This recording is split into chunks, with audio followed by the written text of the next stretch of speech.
Hi, I'm Niamh Carroll. I'm a reporter at VideoWeek, and welcome to our panel on in-game advertising. In-play advertising is a really exciting new area. I think most of us know that when we're gaming, it's when we're most engaged with our screens. So if advertisers can capture us in that space without interrupting our user experience, I think it's going to be a win-win for publishers and advertisers. So before we get chatting all things in-play advertising, going to welcome our two great panelists who come from two companies who are, I think, leading the way in this area. So guys, if you want to introduce yourself, Gabrielle, maybe you want to start? Sure. Hi, everybody. Good to be here. Thanks for having me. My name's Gabrielle Heyman. I run ad sales for Zynga. We're one of the largest US mobile publishers. We make many, many games. We have around 170 million global people playing our games monthly. So it's been fun over here. Hi, I'm Fran Petruzzelli. I'm the CTO and co-founder of Bidstack. We were one of the first players into the in-game in-play market, and we're kind of one of the guys leading this sector forward. So before we get into the nitty-gritty of in-play advertising, I wanted to define a little bit more what we mean when we talk about in-play or in-game advertising. Obviously, it's a growing space, but in-play advertising can mean different things in different games. So I wondered if you both wanted to define what you mean when we say in-play advertising and how you're using them. Fran, maybe if you want to kick us off. Yeah, absolutely. So we have our own definitions of it, and I'm sure Zynga have their own, but at the core of it, the way that we look at it, when we talk about in-play, we're usually talking about an advertising that's dynamically within the environment and feels and looks like it belongs there. So what that could mean is if you're talking about like a football game or a baseball game, you're talking about the hoardings around the pitch, you're talking about the stands, you're talking about the stuff you would expect to see in the real world. And then if you're talking about something like a Fortnite, we're probably talking more about the skins. So we're talking about people interacting with, with outfits, with weapon skins, whatever it happens to be. So we're looking for things that people are interacting with that feel and look like they're a part of the environment. That's what we see as in play. And then obviously there's things around that within the game itself, but that's the kind of core of what we look as in play. Yeah, Gabrielle? Yeah, I mean, well, I think actually the IAB UK published something and they defined advertising around gaming really well. So they basically said there's in the game, there's around the game, and there's outside the game. So, in the game, I think would include what Fran just said, but also an in-game sponsorship. Around the game might be the ad breaks, so rewarded video or interstitial video. And then outside of the game, streaming, esports, things like that. So that's the broad strokes of what I would define. Yeah, I think they're both great definitions to get us started. So in terms of ad trading, how do in-play ads work from an ad trading perspective? Can you use the standard AIB units when it comes to in-play advertising? If we're talking about in-play, so I think we have really good definitions there. It's important that we define out those categories. So if we talk about rewarded video, that's obviously a predefined standard that can be traded. If we're talking about in-play, so billboards within the game environment, there is ways of buying it programmatically, traded programmatically, PMPs. At the moment, it's more along being shoehorned along the lines of display ads being put in there, those kind of metrics. The IAB hasn't carved out its own category yet, but all of us, included, but all our competitors as well, are pushing together in the same direction with the IAB to create a standard so that it's its own defined category, because this is a very new category to programmatic, and so it's important that we get the measurement, the metrics right before we open it up to everybody. Yeah, I think, I mean, the IAB standards are really applicable to the around the game thing that we just said. So, Fran mentioned rewarded, but also interstitials, banners, all of those appear in many free to play mobile games, and they're standard units. What drives me a little batty is that like Google, for example, has their own standards for mobile ads and interstitial ads, and sometimes they don't completely sync with IAB standards.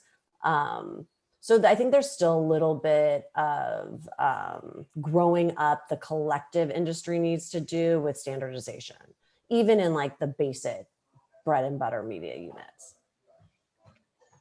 Yeah. And then shifting slightly to talk about the end user perspective, I think the holy grail, if you will, for in-game advertising is to make advertising enjoyable, to not disrupt your gaming experience. So how do you both feel that the current ad formats are doing on this? And how have audiences reacted to in-play ads? Gabrielle, how have your audiences at Zynga reacted? Well, so the ad experience is different depending on the game. And so interestingly, a game like Wars of Friends, you play a turn and then you see an interstitial ad. There's rewarded in that game too, but there is an ad after every turn. And the thing is that game has been like the number 1, 2, or 3 mobile game in America for a decade. And the consumer doesn't seem to mind because it's really, I think there's an awareness of people now that there's a value exchange, like this is a free service, but it's not a not-for-profit, like you have to, make money and be able to fund it. So yeah, and then we also recently acquired a Rollic, which is a hyper casual studio, which has a ton of ads in hyper casual.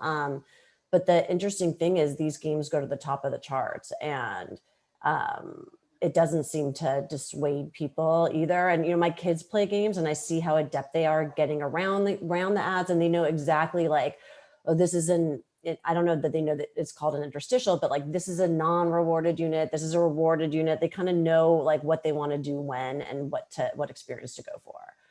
Because a lot of these games now in hyper casual, they're giving people a choice, sort of like, do you want a reward for this?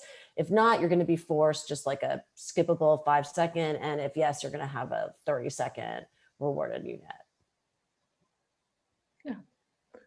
Fran, what do you think that audiences make of in-play ads? I think our experience with the publishers we've worked with has been generally pretty positive.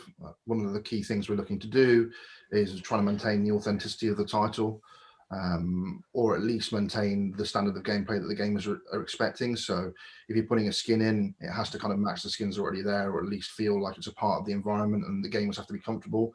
But most of the interaction we do, if it's not super authentic, so in a stadium like they would expect, it's usually like a rewarded system or a value exchange. So if somebody downloads a skin, they're usually downloading it because they want to play with it, and so there's always a reward there, and there's a value exchange. And if it's in a stadium, it usually looks and feels like it belongs there, so it adds to the authenticity of the game. So from our personal perspective, obviously we're not a publisher, we work agnostically with other publishers. We're always just trying to maintain the authenticity of the game, especially if it's not a free to play. It's really important as gamers that we don't affect the game environment, we don't affect the gamers' ability to interact with the gameplay, and that's really important for us. Authenticity is key. Yeah, I would also. Oh, sorry. No, I was just going to add that definitely gamers, like if you're talking about integrations or sponsorships or things like, they want a value exchange, and they like to see real world brands in their game, but they also like it to help propel their gameplay. So that's really important. I mean, rewarded video, or with a sponsorship, like if you're going to put a Starbucks in a game, you can't put it in the game without having a value exchange there, or else it's annoying, really. Now, billboards and things like that, I think that's just mimicking real life. So you don't necessarily need a reward for every billboard. Like if you're in a stadium, gamers want their games to look authentic. So it's not going to look authentic. Like they can see if it's fake ad, a fake ad that the game publisher just designed, or something real. So, there's all these, like, it's gray. There's all these different circumstances. There's so many different types of games, different types of genres, that you have to fit what's right for that title. Yeah, I think it's about advertisers learning a little bit about the culture of the game, of that particular gamer, isn't it? And yeah, on that note of advertisers learning, do you think there's still work to do around advertisers understanding the opportunities that in-play ads specifically present, and what are the things that advertisers tend to like most about in-play ads, and what challenges have you found that have arisen? I guess I'll take it first. Well, it's just so I've been in and out of the games business for a long time, but always in media. It's definitely more now than ever. Brands are aware that this is a mass market entertainment opportunity for them. But it's still interesting that there, certain stereotypes are very pervasive, like the 20-year-old guy in the parents' basement, like gaming, it's so much more broad than that. So I think once advertisers started looking at the the scale, the audiences available, it's actually a minority of younger people in mobile games, at least, like meaning super young, like it's very much, probably average 35-year-old skewing female type of audience. And it's been harder for them to deny this. But because the games business makes most, and I'm talking mobile specifically now because that is where Zynga's at, makes most of its money through in-app purchases, there has been like this kind of, it's not been like the TV business where, some broadcasters are fully ad supported and they're completely like coveting and making all of their ad tech be applicable for brand advertisers. In the games business, like the priorities really are and in-app purchases, which is driving the majority of the money. So I think that in a way, it's also the game business that hasn't as much courted brands too. So but it's definitely converging at this point, I think, and is reaching a peak of interest and like really doing campaigns. Yeah, I agree. I think we are moving away. It's still a continual education process from that stereotype. And we're constantly trying to educate, provide data back. Look, you're engaging with a much wider audience. Some of our games have really good male female splits. The age categories are really spread out. It's not what you're expecting. It's not what you're stereotyping. And also I think we're driving that kind of that new perception. And I think it is getting through to the agencies now. You're seeing more and more gaming divisions crop up, that this is a place where you're capturing a really, really captivated audience that you almost can't get anywhere else. And I think that message is getting through, and you're starting to see more and more brands come to this space. So it's an exciting time to be in this space. Yeah, for advertisers looking to move in to the in-game space, what do you think it works best for? Does it work best for that short-term driving performance, or can it be more of a brand building, brand awareness exercise? What do you think, Fran? Yeah, so from my perspective, it's obviously a little bit more skewed. I mean, Zynga has a much wider portfolio, but from us specifically, we're mainly focused on brand, because most activations that take place in the game, I say 90% aren't to drive a conversion. They're not performance based. Obviously, you have exceptions if you talk about the rewarded systems sometimes. But generally speaking, we're very much a brand piece. Rewarded video, I'd call the exception to that. From our perspective, we work a little bit in that area, and then sometimes we drive value exchanges through like skins. But the majority of it is very much brand focused. Gabrielle, what's your thoughts? So the mobile gaming ecosystem is 100% driven by performance ads and mostly game UA. So, I mean, if you play any mobile game, you see that. My team does focus on brand, and, it's just, mobile's an interesting thing. Like, is it performance? Is it mid funnel? Is it top funnel? It's kind of everything. It's a chameleon.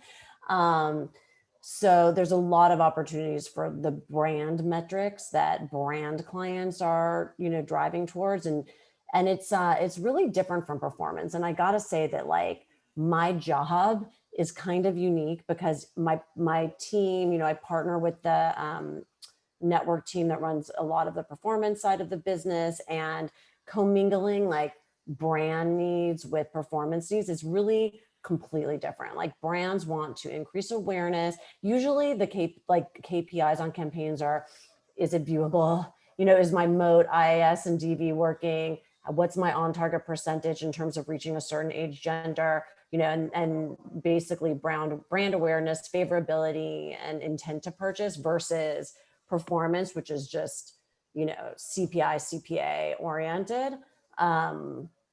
And it's interesting being in an environment where you're, you know, there's kind of like three masters in terms of revenue. There's like the in-app purchase, which I said before, what features are we building to drive that? There's the performance side of the business, and then there's the brand side of the business. And then picking up on what you've just said, Gabrielle, I think measurement is often raised as a real challenge, particularly when it comes to in-play ads. So how do you go about measuring in-play ads, and when, especially if we're talking about those billboards that people might be coming at from like different angles or different velocities, is it possible to standardize measurement when it comes to those ads?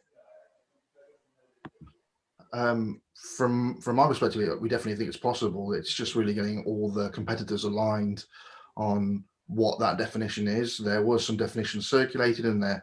Once the IOB comes to a standard, there will be one in terms of capturing how much they've seen, how long they've seen it for. It's very much possible. Most of us have SDKs that sit within the publishers and they monitor the camera.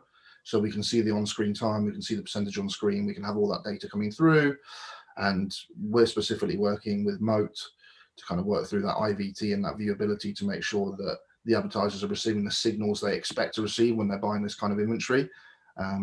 It is a new industry, so we are very much carving out and creating that standard, but it's very close to getting there, and it is possible to measure and quantify it.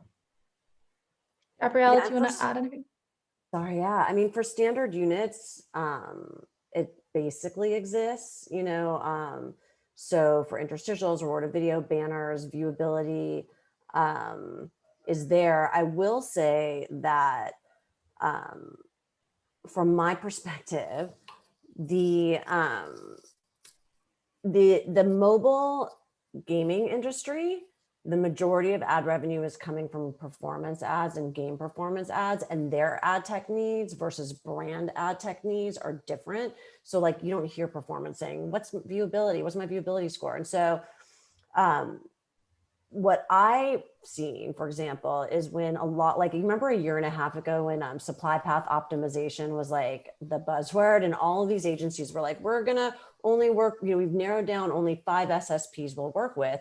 Those SSPs were like brand SSPs, and typically like even more web, like they came from like the web side of tech, and you know, everyone's doing all platforms now. But when you like start as a fundamental web player, the ad tech is not necessarily caught up to like mobile app. And so what I've seen is that there is kind of been a little bit of a gap that we've had to work really hard to bridge between like the brands using ad tech partners that weren't really built for mobile in-app.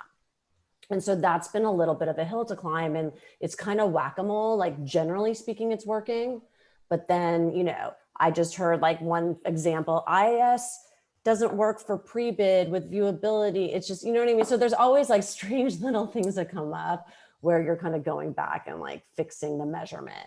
And, you know, the other thing I think is that a lot of measurement, honestly, has been like the big guys coming up with standards and a little bit using third parties that might be a little bit of a gray area of how much are they grading their own homework.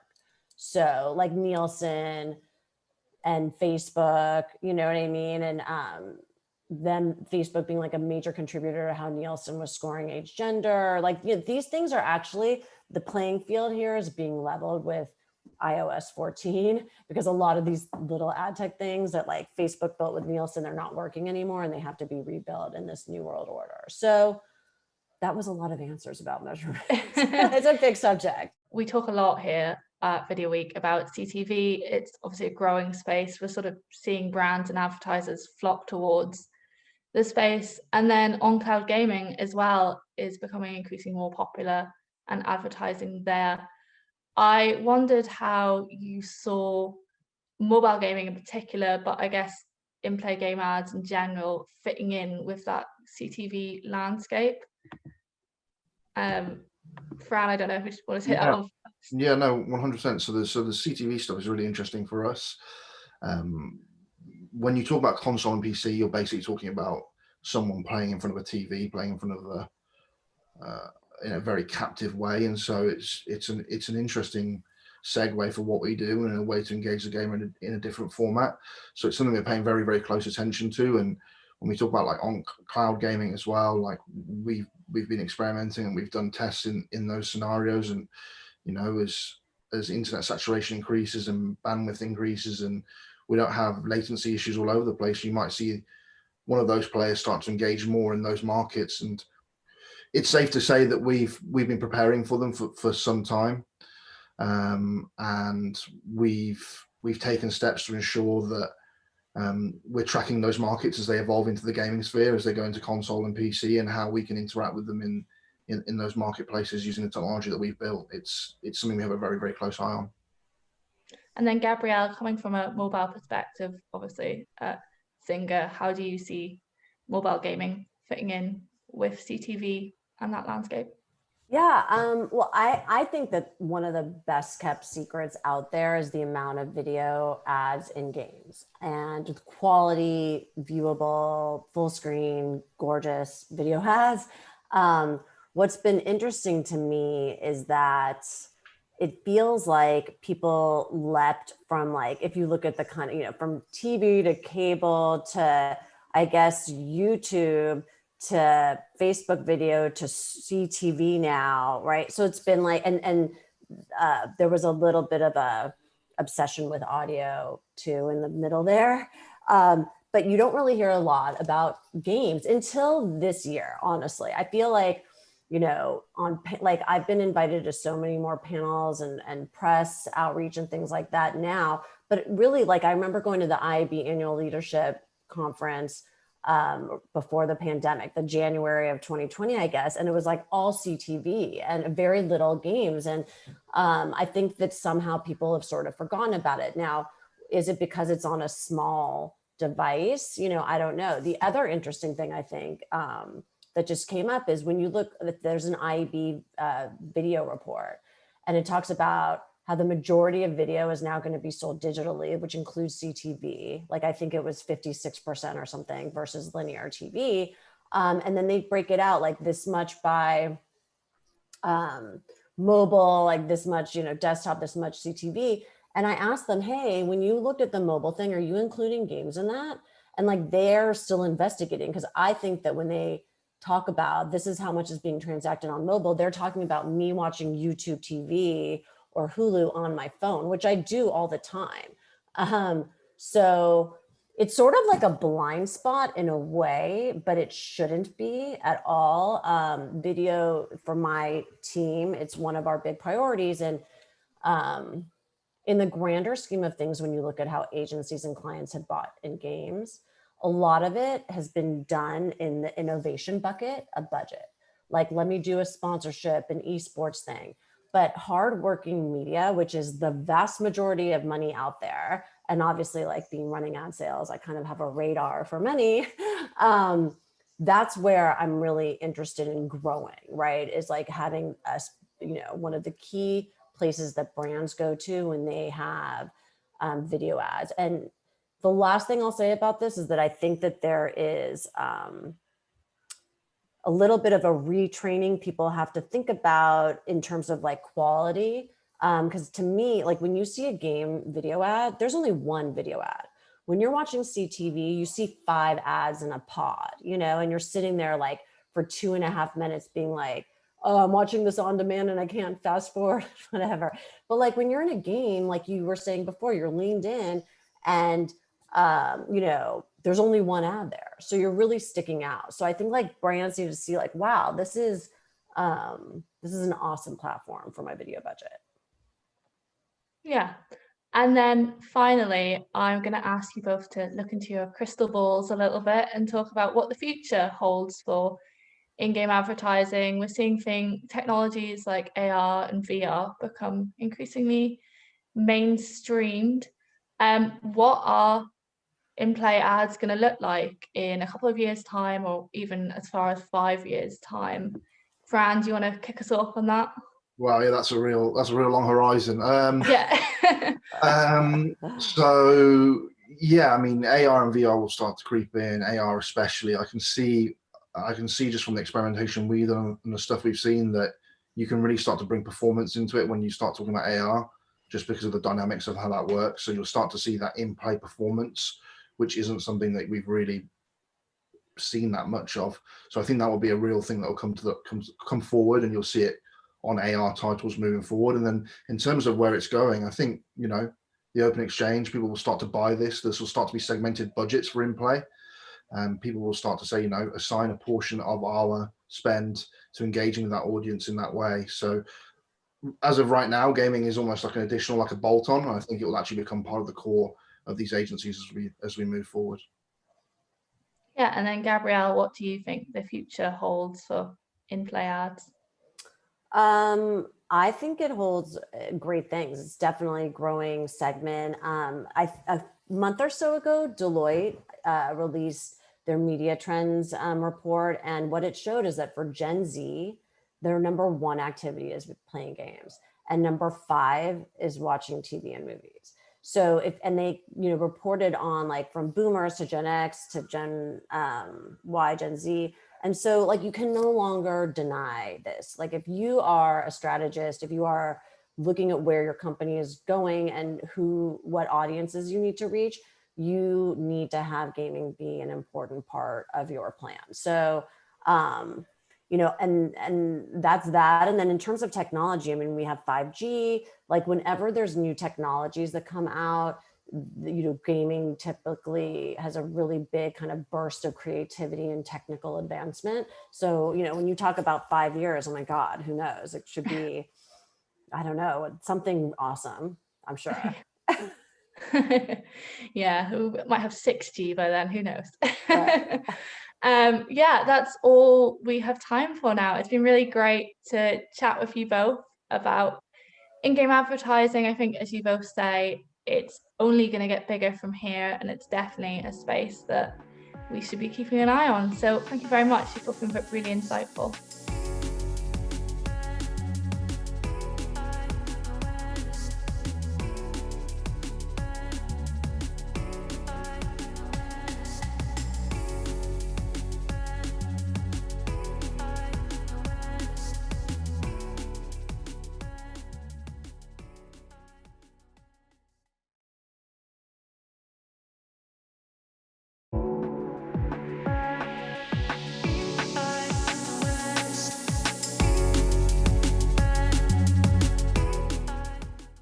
Welcome everyone to our Fireside chat with Twitch. I can remember when Twitch were just a spin-off from a website called Justin TV. Justin TV was a streaming platform. They noticed that gaming was the one area that really blew up for them, and they created this sort of dedicated product called Twitch, of course, and it was eventually, of course, acquired by Amazon. I'm joined today by Krishan Patel. Welcome, Krishan. Hi, Vincent. How are you? All good. All good. So anyway, I think firstly, Krishan, it'd just be good. I kind of assume sometimes that people do understand Twitch, but occasionally you'd find people who they've heard the name but don't know a huge amount about the platform. So if you could provide a bit of background on what you guys do and how you differentiate yourself from other streaming platforms. Yeah, sure. So firstly, thanks for having me. Vincent, really excited to participate today. So I'm Krishan Patel. I lead the EMEA ads business at Twitch. Just a little bit of context on who we are. So we're a leading interactive live streaming service with content that not only spans gaming, but also sports, entertainment, music. What really differentiates us and sets us aside is our audience. So, our audience is largely made up of digital natives who really want to control their viewing experience and are kind of millennial and Gen Z. And they form this kind of divergence from typical TV 1.0 behavior and kind of moving towards this kind of TV 2.0, which is all around kind of community and all around engaging in shared passions and shared interests, and really rejecting kind of traditional media. Young people grew up with video games and social media, user-generated content, and really prefer to be involved in what they watch. So it is quite a hard to reach audience. And if advertisers and brands really want to connect with this group, Twitch is where you find them. In terms of kind of my specific role as well, I'm excited to support our local teams as we capitalize on the momentum that we're experiencing. And as I mentioned, the incredibly unique opportunity that brands have, particularly in reaching this hard to reach audience. 39% of our audience is not reachable via traditional TV, and 1 in 10 don't even watch TV at all. So Twitch allows you to just do that. And I think we are uniquely positioned to help brands of various industries kind of navigate this new normal in home entertainment. But really, first and foremost, we're a community. And in terms of our community, we're an average of more than 2.5 million people any second that come together each and every day around their passions to shape their own entertainment. And Twitch is obviously owned by Amazon. We live very much in the days where all various video services are being integrated and appearing on every screen and being integrated to different devices. To what extent are you part of that wider Amazon ecosystem, and is your strategy part of that bigger picture? Yeah, I mean, we are an independent subsidiary of Amazon, but we work really closely together to super serve our community and our advertisers. So, for example, that is sometimes around features like Amazon to live stream a series of English Premier League matches on the service, or even kind of what the watch parties function, which is around giving streamers and their subscribers around the world the ability to watch Amazon Prime Video's global library of original movies and TV shows together. Yeah. And when it comes to audiences, a recurring theme that we've sort of encountered at this event, and I think it's something that comes up at pretty much every gaming event at some point, but I think it's still an important one. I think there's still a stereotype of the young male in his bedroom. What type of audience do you guys typically see on Twitch? And yeah, how diverse is it?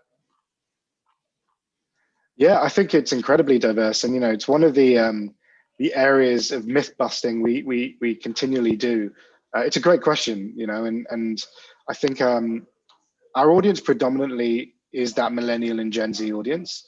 They're passionate and hyper engaged, while being the ad blocker generation. I think they're really embracing kind of advertising on Twitch.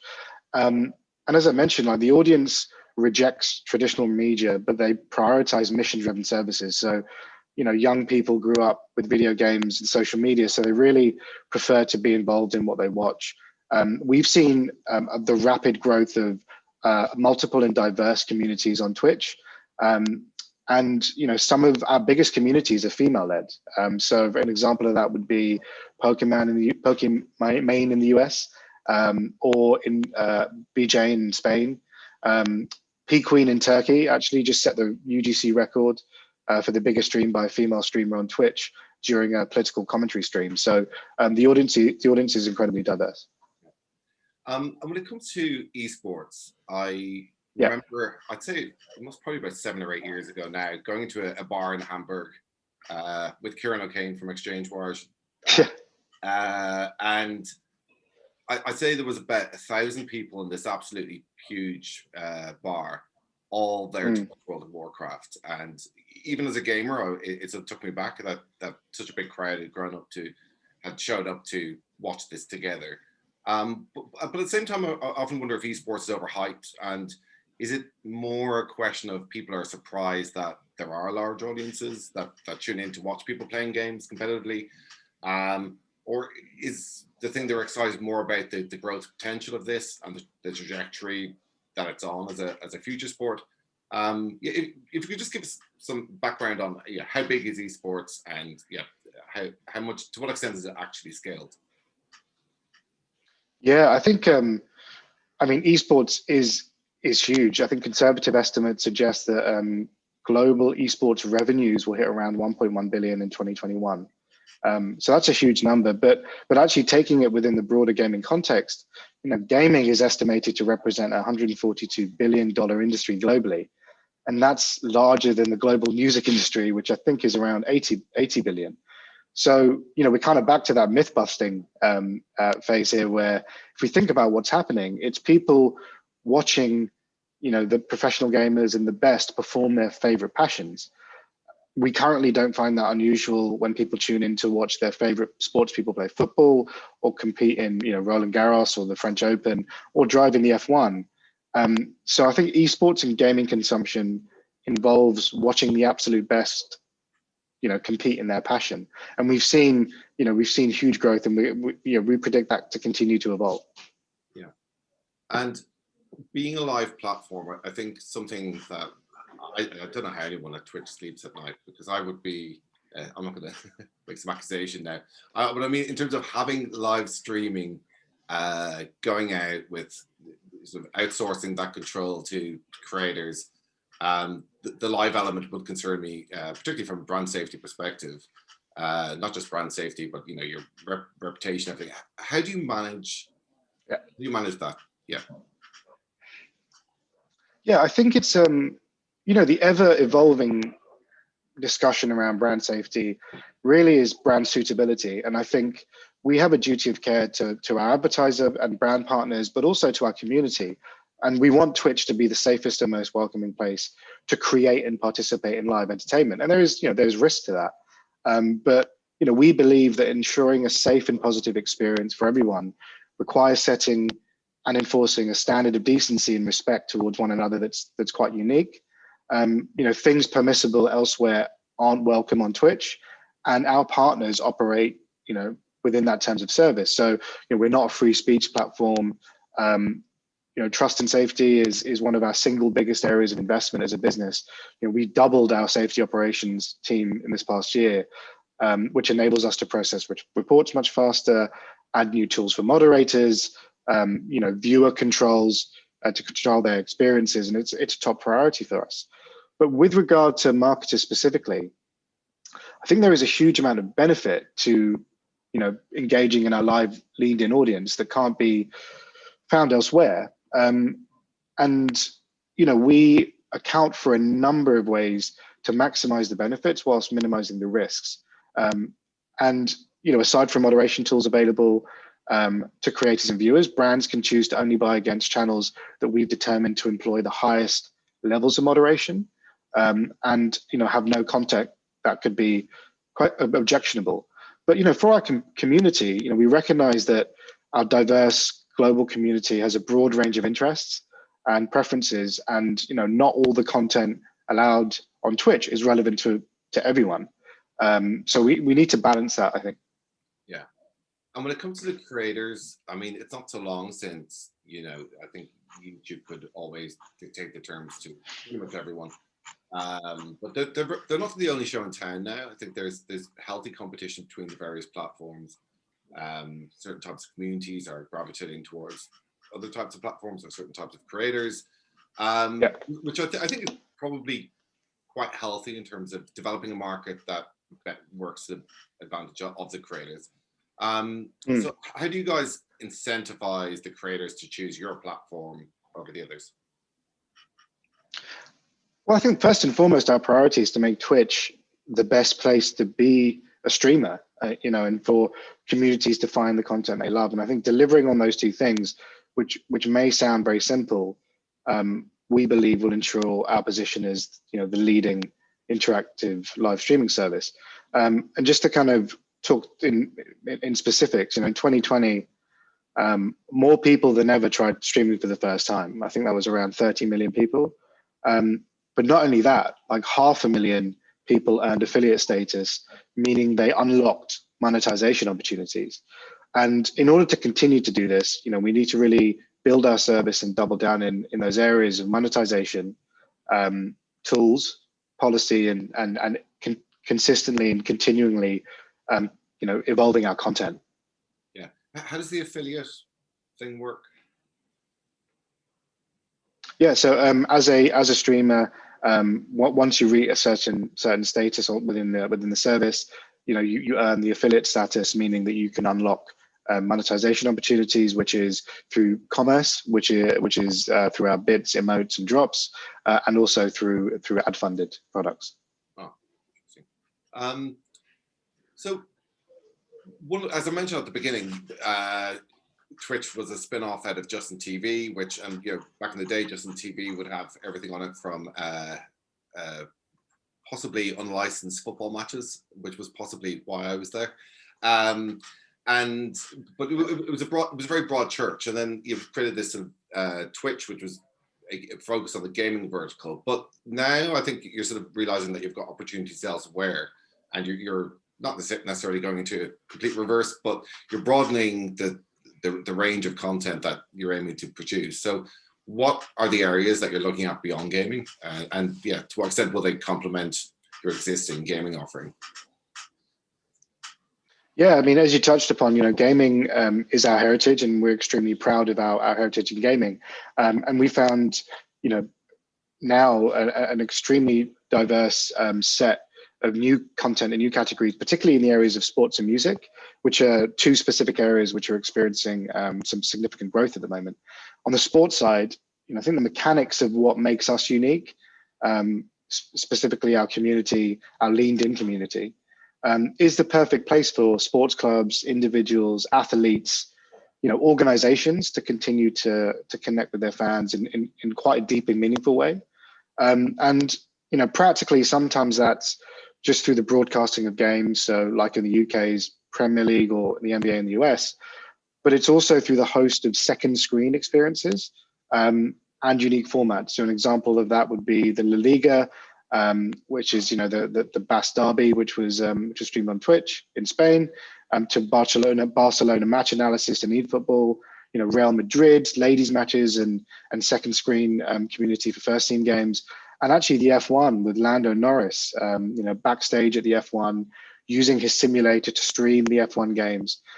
I think every sport has a place on Twitch, big or small, and that has the opportunity to reach a true global audience. And funnily enough, the breakout stars of 2020 were chess, literally playing games, and beach volleyball and gameplay in Germany. So that's sports specifically, but something that's dear to my heart as well is music. And music on Twitch, we have a great mix of both creators and what we call premium content. On the creator side, we have individuals who have built their entire careers on Twitch.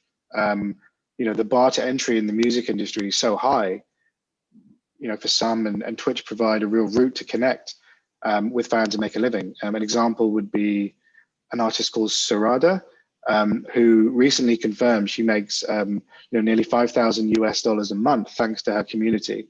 And the Linkin Park musician released 3 albums on Twitch, and really, again, that community and that audience, in that live environment, really kind of brings it together for both of those content categories. And where do you feel that we're at in terms of how gaming is perceived within the advertising industry? I mean, I was single a few years ago, and the last thing I would have put on my profile was that I play games, and if I mentioned it, on the day, that was just done. It was over. There is still a lot of outdated perceptions about what games are and what it represents and the type of people who play them. Do you still come up against this sort of snobbery and the outdated attitudes about gaming? Is that still a thing, or are we managing to dispel those myths? Well, we certainly don't see any snobbery or outdated attitude at all. We're actually seeing a lot of advertisers leaning in and really trying to understand. And I think there are sometimes some misconceptions about gaming that we see a huge opportunity in addressing. And I like that myth busting concept, because what we're doing right now is myth busting. And I think further to that, Twitch adds another dimension, being both live and interactive, as well as having kind of roots in gaming. And I think it is quite scary at the outset, right? It's like, how do brands participate? How do brands engage with this unique and hard to reach audience? some of the examples of some great work we've seen recently actually is with Pringles. So, Pringles who have actually quite a long standing in gaming and engaging with that gaming audience, did a really cool activation on Twitch where, Frank the Zombie burst out of the game West is Dead on Leah's Twitch channel. After the breakout, he hung out to learn about the games and all sorts of different tastes of Pringles. And after the main breakout, he visited streamers across the world and asked them to complete a series of skill testing gaming challenges. That campaign specifically achieved over 1.3 million unique views and over nearly 10 million minutes watched. I mean, that's almost 19 years. So that's an example from a brand within that CPG category. And then you have Lexus, which just unveiled the Gamers IS, which is the first vehicle designed by and for the Twitch community. And that came from an idea that a Twitch streamer, Fusely, had where she partnered with Lexus to let the community vote on specific customizations for the vehicle. And that reached over, I think it was 500,000 unique viewers in our stream. So, in February, Lexus showcased a fabrication of the Gamers IS with custom interior, custom exterior, including a custom-built gaming PC, a fully integrated gaming system complete with haptic feedback in the seat, and high def with like a fully positioned curved monitor as well. So there's some really exciting innovations to be executed on Twitch, and we're seeing a lot of brands kind of lean into that. Yeah, I think for anyone, I think for me it was when I tried Twitch, and I felt it was the parts of the community were slightly out on the content I was viewing anyway, were a bit outside my age bracket. But I think it's worth people having a look. It's not far off the event platform that we're using today, actually, and that additional element of interactivity does create a feeling of it is kind of a unique social experience. I'm not sounds like I'm selling Twitch now, but I think it is worth trying, getting your head around, and I think particularly when I was younger, it would have been something I would have been all over in terms of having that exchange experience. Carroll, I'm digging an independent hole for myself here, but I genuinely mean that. I think it's it is a bit more than just the act of watching videos and then typing comments. So if I could give you a magic wand, I'm a very generous man when I'm giving away hypothetical imaginary products. If I could give you a magic wand and you could change anything about the gaming industry today, what would you choose to change and why? Yeah, it's a great question. I think I would use my magic wand to continue to myth bust some of these prevailing misconceptions. I think we're living in a culture in a time of headlines, and I think continuing to myth bust not only the gaming audience but the opportunities on Twitch and what it stands for from a community perspective, and also I think really kind of bringing to the floor the audience and the engagement that happens on the service. I think that's what I'll do. Yeah, excellent choice. Krishan, thanks so much for taking the time. This has been great. Thank you very much, Vincent. I hope you have a great day, and thanks again for inviting me today.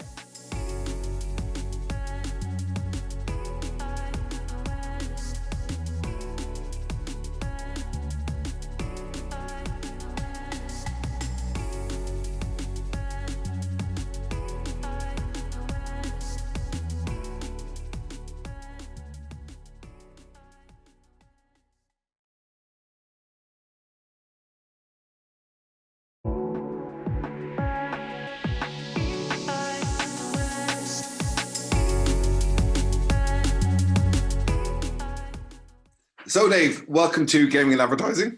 Thanks, Vincent. I'm excited to talk about a topic that's just growing and growing importance these days.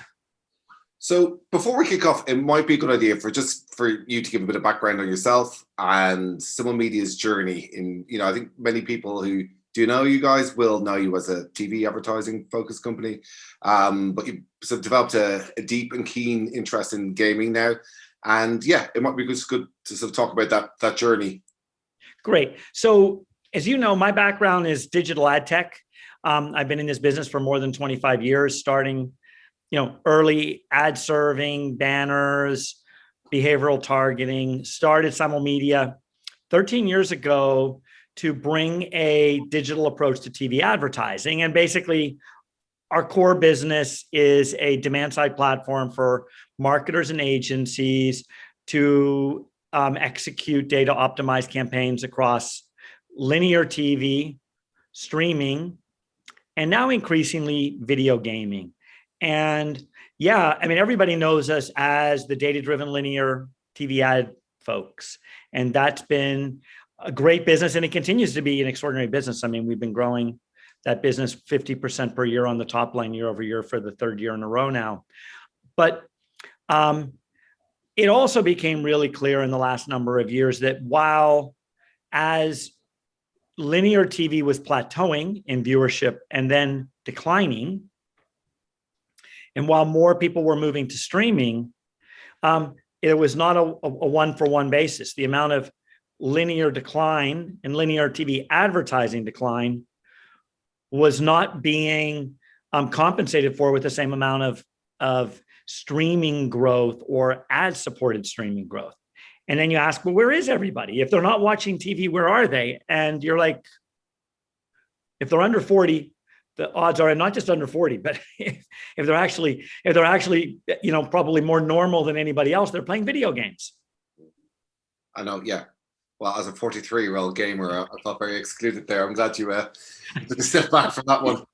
But Vincent, this is one of the biases that people bring to this until you actually get to understand the industry. And I have to admit, while I have dabbled in the industry really since high school, I did not realize until I got deeper into this that, this isn't a kid's phenomena. This is a mainstream phenomena. So as I said, if you're not normal, though, or the only ones that are not actually interacting with games, and obviously, we have casual games on mobile phones, which are all ages, and that's my mother and mother-in-law down to my children. But even the hardcore AAA premium console-driven games, among them, the heaviest players are people in their 40s. I can well believe it. Too much time on our hands. No social life. Our raving days are behind us. So I think today, considering this is a bit of a, there'll be a lot of people at this event today who might not be all that familiar with the TV industry and what's happening in CTV.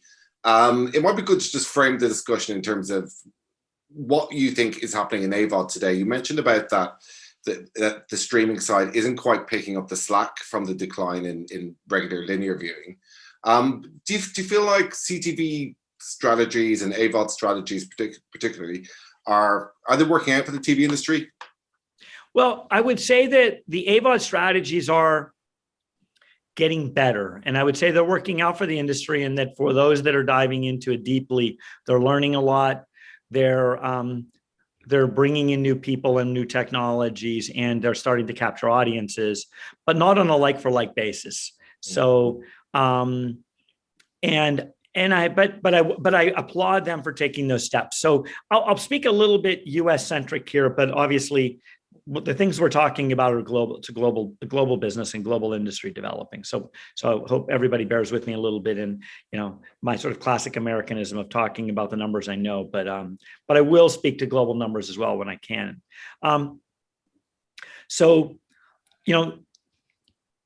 In the United States, the average person watches about 4 hours of TV per day on average. Now, there's a real skew, because I said on average. There's a lot of people who are older, who are lower income, who watch 7 hours a day. And there's an awful lot of people that watch almost none or less than an hour a day. And so it comes out at about 4. And that's been declining about 15 minutes a year for a little bit. And it's going to continue going down. In fact, probably as I'm speaking is probably more like 3 hours and 45 minutes. Streaming has been picking up, and the average American viewer is watching more than an hour and a half of streaming a day. So it's about 25% of all viewing on average on televisions. Now, that's led by services like Netflix, Amazon Prime, Disney Plus, Hulu, increasingly like HBO Max, and then increasingly some smaller, newer services like Peacock. And that's wonderful, in that the TV companies are finding ways to distribute their content to these audiences as those are growing. And those audiences are growing, let's say, 20% per year, now on a bigger base. The challenge is, though, of all time viewing advertising on a TV, while streaming has now captured 25% of the content time, it's only 4% of the advertising time. 96% of the advertising time is still delivered in conventional TV, because the early streaming services are not ad supported. So I would say the TV companies have good strategies in starting to capture audiences and sort of develop those muscles, but they haven't built the full monetization capacity yet. Now we have, like, Discovery Plus launched a hybrid service like Hulu that also has some ad support. We'll see how that comes together with HBO Max and the Warner Media properties when that deal closes in a year. So they're in the game, is what I would say. And I give them a lot of credit for they're in the game with both feet. And then, sort of, in terms of where you see the gaming industry coming in and the role that it's playing, I mean, it'd be good to speak a bit more deeply about what you guys are planning. Right. So here's what we learned. So today, if you're an advertiser in the United States and you want to reach a specific audience, these could be folks likely, young men or young women likely to buy drugstore and toiletry products in a package on a subscription basis on a monthly, whether it's like a Dollar Shave Club kind of product. And you want to use first-party data to do it, and you want to find them all the way, anywhere they might be on television or streaming. That's what Simulmedia does. We match the first-party data. We have a projectable data set of tens and tens of millions of people's actual viewing behaviors that we can map to those in a privacy-safe way. We have a point of view on where all of the several hundred million people who watch TV in the United States are likely to be, and we find them. We find them if they're in linear, anywhere in the top 115 TV networks. And then we find them in streaming, and we're able to do it and package it with a Nielsenized rating. We can track whether they actually converted. So we basically brought a digital approach to TV advertising: automation, prediction, dashboards, push button activation, integrated measurement reporting, and closed loop. But we had a problem. And I would say first it was a problem in positioning, and then I would say it was a problem in substance. And the problem is that the positioning part is TV is not the sexiest thing in the world. So one of the reasons that we started exploring an area like video games, which we knew had very big audiences, where there is something about being part of the future and being part of what's bright and shiny very directly that made it interesting.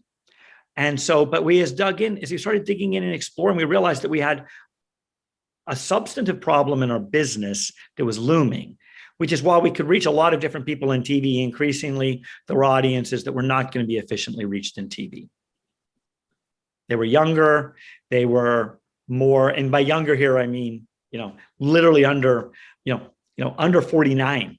Like, if you want an 18 to 49-year-olds, what used to be the core demographic, that's younger, you can't find them nearly as much as on regular TV. And on streaming, because there's not much advertising load, you can't find them there either. So we questioned, where were they? And it became really clear that they were on games. And this isn't just a COVID thing. This has been many, many, many years coming. I mean, Fortnite was well over 100 million people playing on a weekly basis before COVID. And then we found that for marketers, when you talk to a marketer, they really want to reach the full demographic stack. They want to reach TV viewers, they want to reach cord cutters, and they want to reach gamers. It's just really hard to get the gamers. So, and how responsive have the gaming publishers been to this, to the idea of integrating ads into their games? I'm curious So where they're going to appear as well, how they would make it. yeah, it's well, it's they've been very careful, and as I would too. So as you know, in the mobile gaming, the casual gaming world, there's a really, really substantial advertising business there. Depending on you count it, it's well over $35 billion a year on a global basis. And those are app download games. These are not very complex games. They're fun games, but they're not deep studio games where $150 million has been invested to make the game. That's the world of the AAA game publishers. And they have worked with advertising sponsorships for the better part of the last 10 to 15 years. But in the entire $175 billion gaming business, that's under $1 billion. So it's deep integrations around, for EA and FIFA Live to take the FIFA sponsors and integrate them into the experience. Expensive to do. The advertising sits in the background. It certainly has a lot of effectiveness, but it's not a highly scaled advertising business. And it's certainly nothing that looks like the programmatic world we know. So, but, there are game publishers that have been looking at new ways to do things, dynamic in-game ads, which can be sort of like more animated banners along the walls of a racing game or something like that. Still a deep integration, not a highly scaled programmatic solution necessarily, but not like what we know in TV. A couple things have happened though that are now creating an openness to at least explore. And one of them is the move to free-to-play games. So probably the biggest phenomena in the console-driven premium AAA and on TV and PC gaming world are that the fact that the really now highly produced games, like a Fortnite, like a Apex Legend, they're free to play, and they're paid for out of live services, which are people buying coins, rewards, tokens that they can use for increased capabilities, extended time duration, cosmetics, skins. And so the gaming companies are dealing with real business model shifts. Now, those payments are extraordinary. I mean, we got a little glimpse into some of the Fortnite numbers in this, some filings in the lawsuit with Apple, but we're looking at between $4 and $6 billion a year coming out of services payments. And but what a lot of people don't realize is a very small group of the gamers pay. It's 5 to 10% of the gamers are actually swiping the credit card. And so the gaming industry is very interested in finding ways to bring in high value, gamer-friendly advertising that can balance some of the economics they have in live services. Yeah, what does that look like? In terms of it being gamer-friendly, I believe it can be done. But it might not be, a full screen 30-second spot.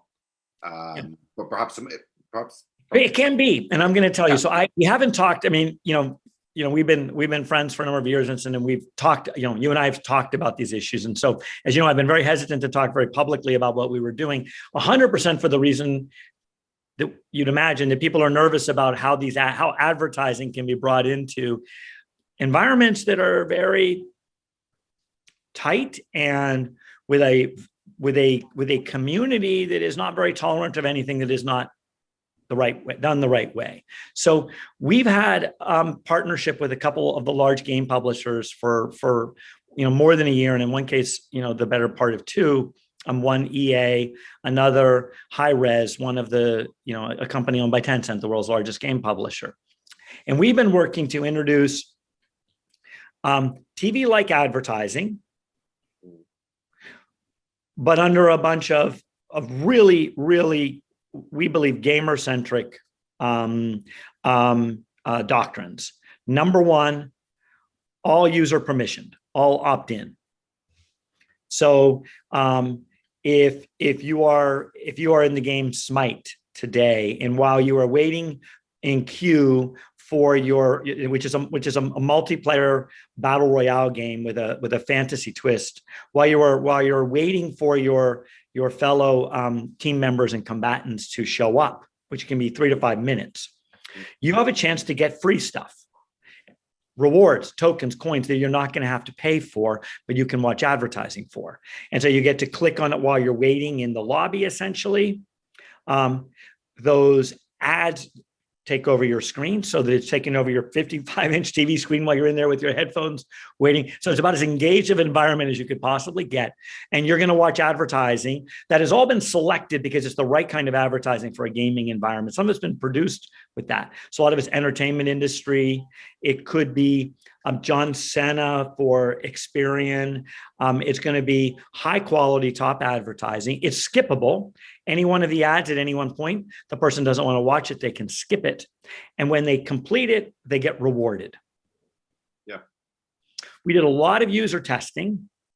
And you know, I got to give credit. The game publishers are really careful about those things. And the reaction of the gamers has been positive. It has been positive sentiment. We're all tracking very closely, as you'd imagine, Reddit and Discord to make sure that we're doing the right things. There's been a lot of surveys sent out to the gamers. On the sports-oriented titles, it's looking for things in some of the natural breaks, but the same thing. We believe that the critical elements are permissioned, which means opt-in, skippable. If it's crappy creative, I want to click right through it, move right through it, and rewarded. I should be able to watch to earn. And what's interesting is that we're actually finding in early tests that not only is there positive user sentiment, people are like, hey, great, this is great. I got another way to get points, coins, tokens, not just paying, but that those that are accepting those ads are playing more and spending more in cash. Yeah. Oh, interesting. Yeah. I suppose it's the heart. And this is a fundamental, and they've learned this in the mobile world too. And as part of it, it's a gamification of the advertising. You have to limit the ad load. You have to make the ad scarce. The last thing you want to do is make it like, drop a 16-minute ad load on somebody in an hour like they do on some cable. Right now we're running in about 2 hour per user session, game session. Any one game itself, they can only watch up to 6 ads, which is about 1.5 to 2 minutes. We're seeing on average that the gamers are watching about 15 ads, 15 and 30-second ads over 2 hours. So that's a lighter ad load than Hulu, but probably somewhat comparable, like a somewhat light Hulu. And how do you measure this? Is there a way to unify the measurement of this with somebody who's running campaigns? Everybody's quite silos these days. Yeah. So Simulmedia operates at a unique spot. We are in linear TV, we're in CTV streaming, AVOD TV, and we're in gaming. So I can't sell 3 different buckets with 3 different measurements. So just as we did when we went into data-driven linear, we have taken the core currency of TV in the United States, Nielsen. We've Nielsenized our connected TV streaming delivery. So we can also give, the Nielsen digital ad ratings. We can give ad server impression counts, but we're adding both. So both the TV currency imputed by this massive matching panel, which contains the Nielsen currency, and the actual ad server count, which can include some first-party data, which makes it even more robust. So many ways you get 1 + 1 is 3 or 4 or 5. We're doing the same in gaming. We're making sure that that what is being viewed through the Xbox or the PlayStation or the PC, but that is all authenticated users, that we're able to leverage model projections against that user data. We're imputing Nielsen data today, though obviously with Nielsen selling what I think it's core long-term data currency to Roku, the Grace Note data, we're now exploring with ComScore, maybe there'll be a better and different solution because that's their automatic content recognition data that otherwise is a currency. And being able to give both a TV currency to the delivery, as well as a digital ad rating delivery for the delivery of the ad, and the full ad server that you would expect to get on a programmatic banner or connected TV delivery. And what type of first-party data does a gaming publisher typically have? You know, yeah, I mean. So we're being really careful here, and that I'll talk a little bit about the kind of data they have, but I'll talk about what also will be available in the delivery. So we're basically operating very similarly to Hulu. So imagine that, you know, you have a fair amount of the game publisher themselves they have license data. They have, because people have to execute these licenses. There's certainly everything down to internet protocol and email address, because there's verification on these things. So they have very, very robust first-party data. And the first thing I'll tell you is that to us is sacrosanct, just as is the gamer's data, because they are a custodian of proprietary information, as is the gamer. So we are never, ever, ever going to let these gaming environments be used for a pair of shoes to retarget you around an Xbox. We're going to be really careful because this audience is scarce, it's pristine, it's precious. And so there is a lot of data there, but we're using it for some double-blind match modeling to be able to have people execute against first-party data campaigns, do cohort targeting, which is obviously where the programmatic world is going after Google's Flock initiative. And so I would say my simple answer is they have very robust first-party data, but it's going to be leveraged in an incredibly privacy-protecting and proprietary data-protecting way. And where would the budgets for this type of inventory come from, do you think? I mean, where do you think these budgets are sitting today? You know, is this? Well, it's timely. Killer. So tell me it's a YouTube killer. It's timely. It's timely you're asking this at this moment. So in the US TV market, we're in that special moment that we have on an annual basis called the upfront. We're here without the big parties and those things, but that's okay. And so we have currently today, we're in front of about a dozen large agency buyers and some others with an upfront primarily targeted to TV budgets, because you have these massive TV budgets, 65 plus billion in the United States, more than 20 billion committed on an upfront basis, that with a declining audience on linear TV that are increasingly going to connected TV. And so we're making sure that everything we do complies with all of the connected TV requirements, because it is a connected TV. It's just gaming. You can buy connected TV ads on that are on in like Hulu, like on movies and TV shows. And now you're going to buy connected TV ads that are delivered inside gaming environments. So part of it is coming out of the TV budgets, shifting to connected TV.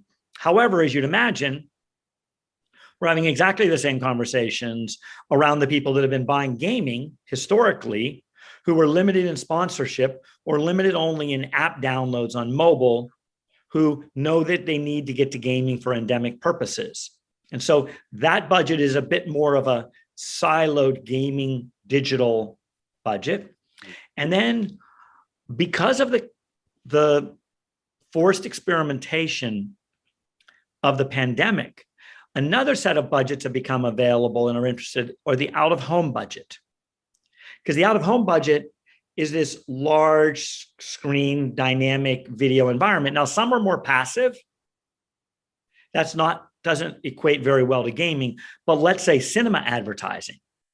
That's quite similar. High engaged, high quality studio. I'm stuck here waiting for the movie to start.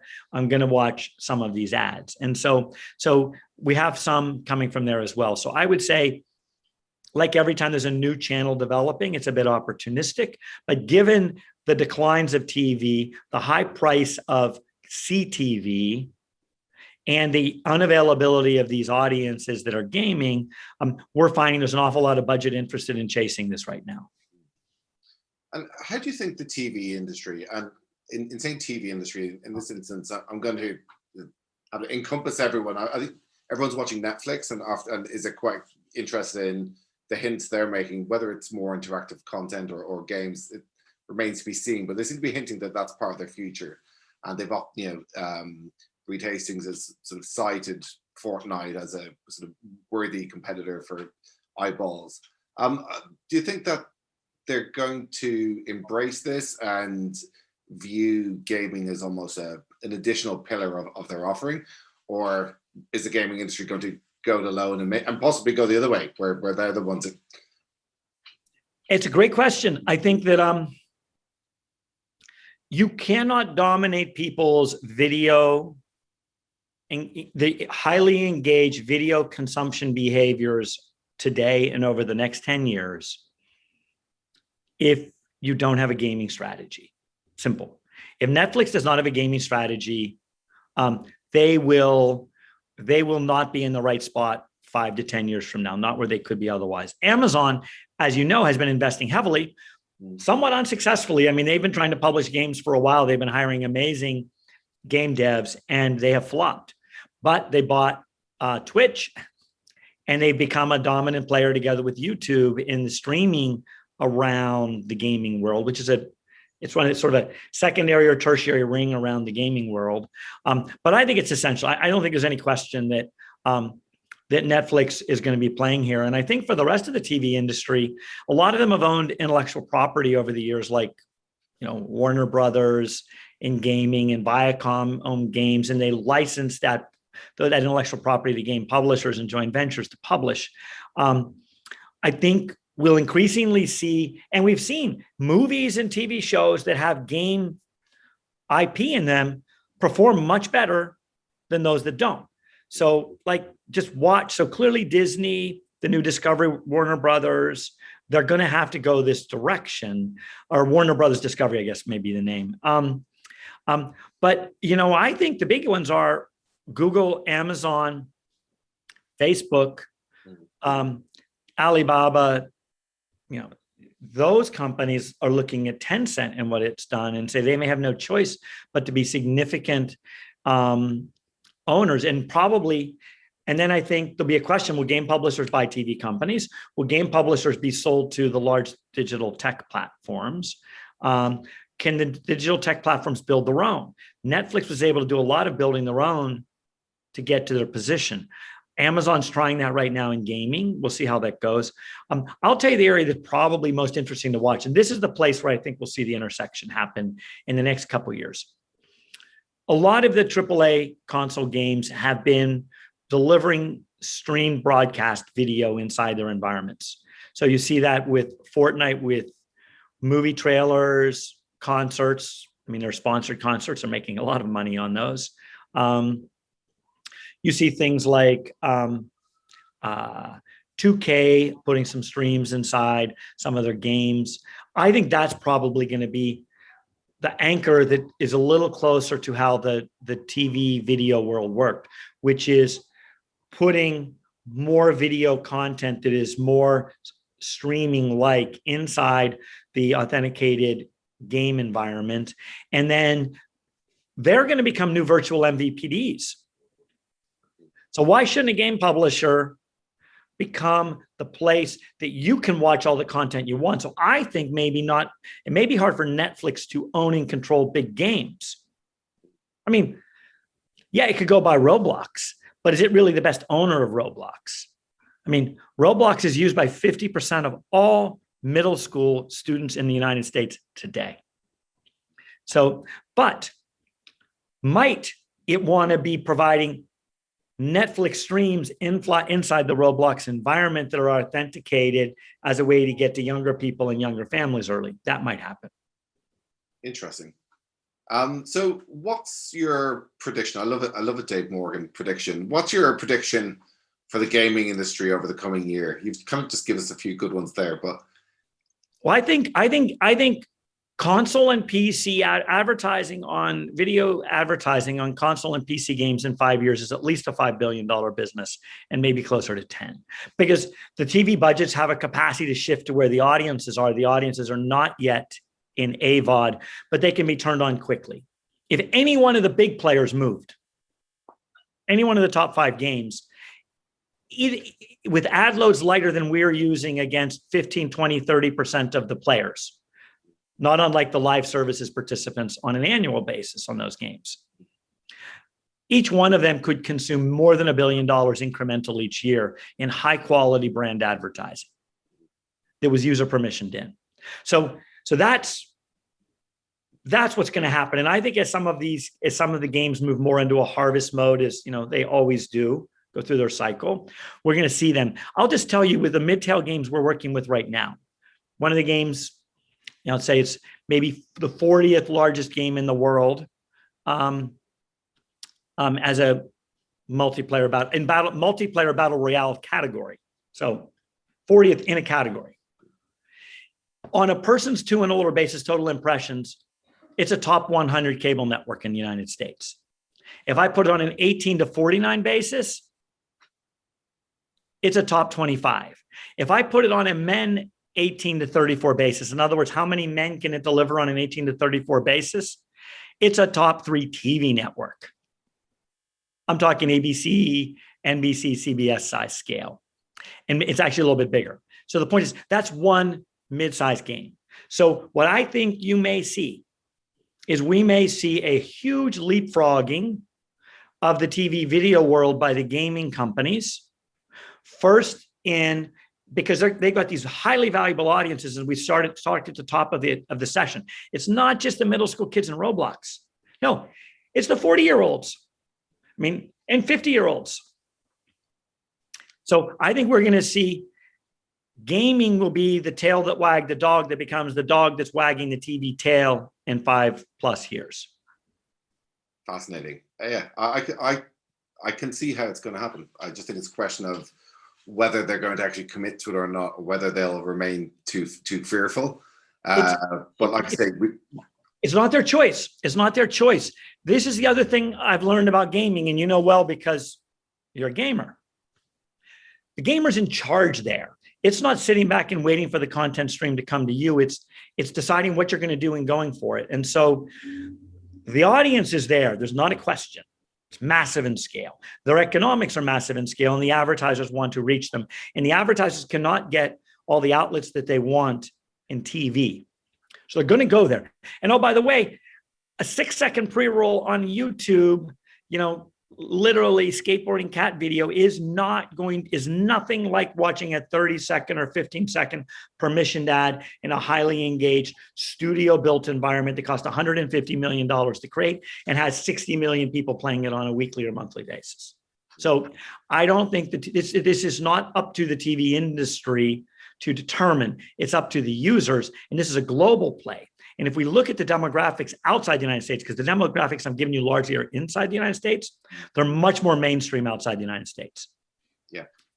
Particularly emerging markets. I can well believe it. I have a nephew who was filling out free surveys in exchange for games vouchers, pretending to be a 29-year-old iPhone owner who drove a Mercedes. So I know that there's very strong appetite amongst particularly young people, where if they can get something for free through advertising or through slightly more illicit means like my nephew, they'll embrace it. And I can see this being generally very popular. Dave, it's been an absolute pleasure as always. Thanks very much for taking the time. You're welcome. Thank you, Vincent, and thanks everybody for listening, and hopefully this has been helpful.